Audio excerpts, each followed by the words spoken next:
بسم اللہ الرحمن الرحیم ان اللہ وملائکتہ یصلون علی النبی یا ایھا الذین آمنوا صلوا علیہ وسلموا تسلیما اللہم صلی علی سیدنا محمد وعلی آلہ وصحبہ وبارک وسلم۔ حضور اکرم صلی اللہ علیہ وسلم پر درود شریف کا ہدیہ پیش کرنے کی سعادت حاصل ہوئی۔ اللہ رب العزت سے دعا ہے میرا پڑھنا اور آپ سب کا سننا اپنی بلند بارگاہ رسالت میں قبول و منظور عطا فرمائے۔ السلام علیکم ورحمۃ اللہ وبرکاتہ۔ امید ہے آپ سب خیریت سے ہوں گے۔ آج جو وظیفہ آپ کی خدمت میں پیش کرنے جا رہا ہوں، اس عمل کی بدولت سے لاکھوں مسلمانوں نے اپنی دلی مراد حاصل کی ہے، اپنی دلی مرادوں کو پورا کیا ہے۔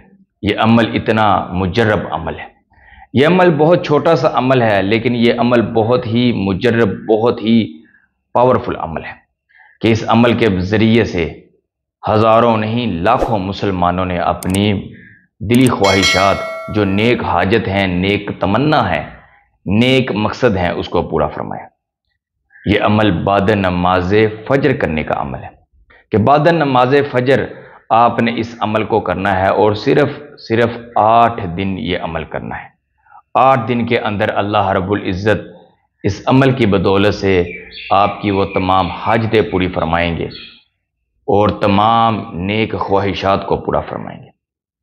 کہ اس عمل کو آپ نے کیسے کرنا ہے؟ بعد نماز فجر آپ نے جس جگہ پر نماز ادا کرنی ہے اسی جگہ پر آپ نے بیٹھے رہنا ہے، اور 100 مرتبہ آپ نے حضور اکرم صلی اللہ علیہ وسلم پر درود شریف کا ہدیہ پیش کرنا ہے، اور اس کے بعد آپ نے 360 مرتبہ اس عمل کو پڑھنا ہے کہ آپ نے یا اللہ یا رحمان یا رحیم یا حی یا قیوم، یہ جو میں نے بتایا ہے یا اللہ یا رحمان یا رحیم یا حی یا قیوم، اللہ رب العزت کے تمام نام ہے، اور اس کو آپ نے 360 مرتبہ پڑھنا ہے، اور اس کے بعد پھر آپ نے حضور اکرم صلی اللہ علیہ وسلم پر درود شریف پڑھنا ہے۔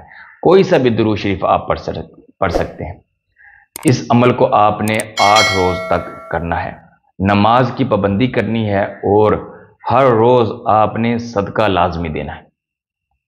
انشاءاللہ آپ دیکھیں گے کہ 8 روز نہیں گزریں گے کہ آپ کا جو عمل ہے اس کی بدولت سے آپ کی تمام خواہشات، جو نیک ارادے ہیں، نیک تمنا ہے، اللہ رب العزت ضرور پوری فرمائیں گے۔